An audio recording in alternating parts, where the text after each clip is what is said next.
Alright y'all, welcome back to the channel and to some more buckshot testing, and today we've got a combination that several of you guys requested to see the last time we tested these shells, and I'm definitely curious to see what they can do as well, since it could give us a really nice looking result. But real quick right off the bat, I did get a new camera set up here, so I apologize if the quality is a little different or the audio is a little off compared to usual. I'm still getting settings dialed in and stuff, so just bear with me on that. Either way, for the shells we've got out here today, I brought out some of these Winchester Super X buckshot loads. They are the 12 gauge 2 3/4 inch 16 pellet load of one buck, moving about 1250 feet per second, and these have been a solid performer so far on the channel. They haven't done anything super amazing, but they haven't been terrible either when we've tested them a few times previously. They are a buffered load, and these actually do have a wad in them, which is a little surprising because a lot of Super X buckshot loads don't. So I definitely think that helps these out some, but we'll see what they can do through today's choke combination.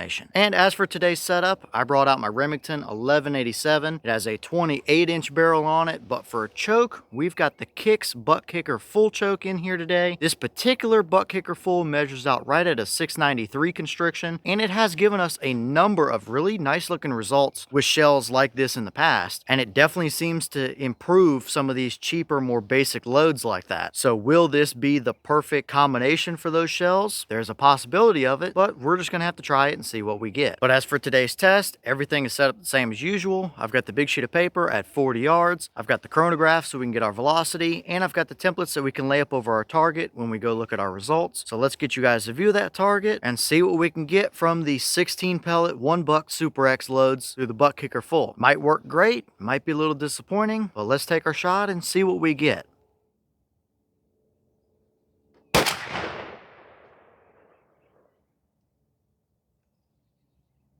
All right, so that shell gave us 1184 through the chrono. The boss claim is 1250, so we were just a little bit under that from that 28-inch barrel. But from what I can remember, these typically float high 1100s, low 1200s, so I don't think it's anything too out of the ordinary. And still, 1184 is more than enough velocity for these shells, out to 40 yards or so, whatever you would want to do with them. So nothing too out of the ordinary up here, but what kind of a pattern did they give us through that butt kicker down there at 40? Let's go check it out and see what we got.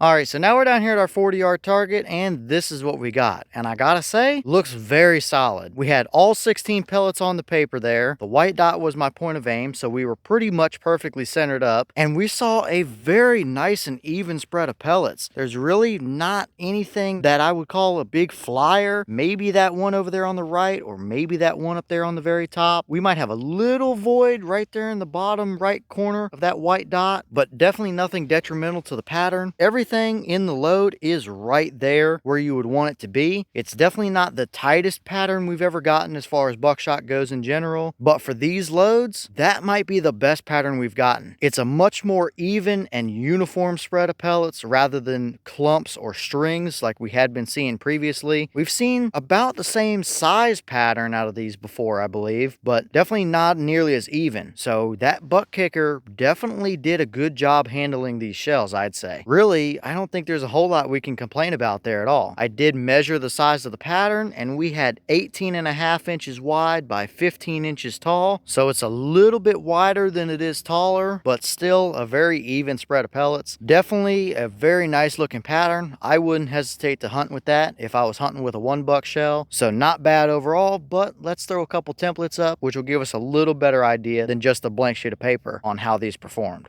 So first up here is our 10-inch circle, and since we were pretty well centered up, I put it pretty much right in the middle of our pattern, and we had 8 out of the 16 pellets within there. So not the hottest core necessarily, but we have a pretty decent spread of them within there. That very bottom hole down there looks like 1 hole, but it's actually 2 pellets pretty much touching. And we might have a little bit of a void right in the middle of that white dot, but I don't think it really would have mattered if we scooted this up, down, left, or right a little bit. The rest of our pattern would probably look pretty similar to that because of how relatively even the spread is overall. So it doesn't have a super tight hot clump of pellets right in the core, but still 8 pellets worth inside of a 10-inch circle at 40 is plenty good enough. And even outside of that, we really don't have any massive flyers except maybe that one over there on the right you might call something, but overall not bad. So let's throw some animal templates up and see how it would have looked if you would have taken it out on a hunt.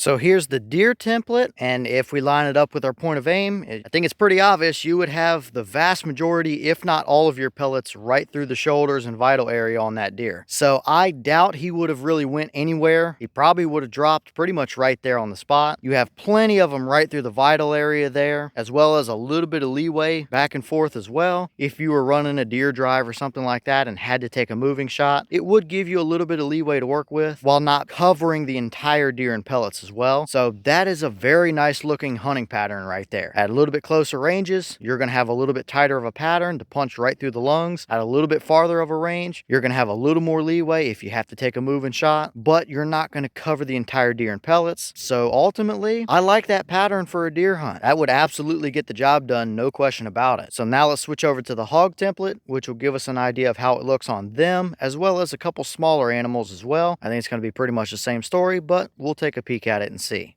And here's the hog template, and like I suspected, it's pretty well the same story. Absolutely good enough to take out on a hog hunt all day long. If they're moving around a little bit, it's going to give you a little bit of leeway to work with on them, while still having plenty of them right through the vitals where you would want it to be. So absolutely good enough there. And for you predator hunters, a coyote or something would be just a little bit smaller than this hog template is. So out to 40 yards, you're absolutely going to cover them in pellets as well. And a 1 buck pellet on a coyote at 40 yards is absolutely a death sentence without a doubt. So overall here today, very solid performance, I'm calling it. It's not the tightest pattern we've ever seen for a buckshot load. It doesn't have the hottest core that we've ever seen for a buckshot load, but it's a very nice even spread that's a good size as well. So at the end of the day, that's a very usable hunting pattern right there, and I wouldn't hesitate to take that out on anything from 40 yard and in groundhogs all the way up to coyotes, deer, pigs, whatever the case would be. That's going to do the job perfectly fine. So looking pretty good overall for a pattern. Really not a whole lot to complain about with that.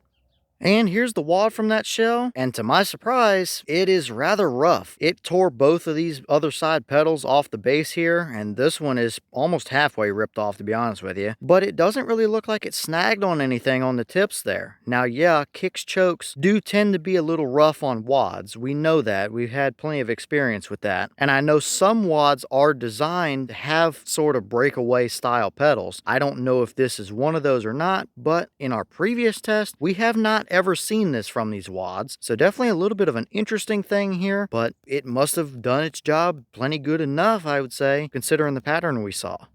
All right, y'all. Well, what did you think about that performance right there? I'd say it's pretty solid overall. I mean, that's a very huntable pattern out to 40 yards all day long. Whether you're deer hunting, coyote hunting, hog hunting, whatever the case would be, that's going to get the job done perfectly fine for you. Like I've already said, it might not be the tightest spread we've gotten. It might not have the hottest core we've gotten, but it's very even and it's a very usable size of a pattern as well. So I'd say that buck kicker full is a pretty good combination with these shells. Let me know your thoughts about it down in the comments. Is that about what you expected to see? Were you a little surprised one way or the other? Have you tested any of these Super X 1 buck shells? And if so, what kind of results have you seen from them? Is that a good enough pattern that you would hunt with? Or would you want to see it a little tighter or a little more open or whatever the case might be? But with that being said, I've got some more testing to get done for you guys, so I'm going to get back to it. As always, we have the channel Instagram as well as the mailbox where you can send stuff if you'd like. All the information will be in the description down below if you're interested in it, but I'm going to get back to it, so I'll see y'all in the next one.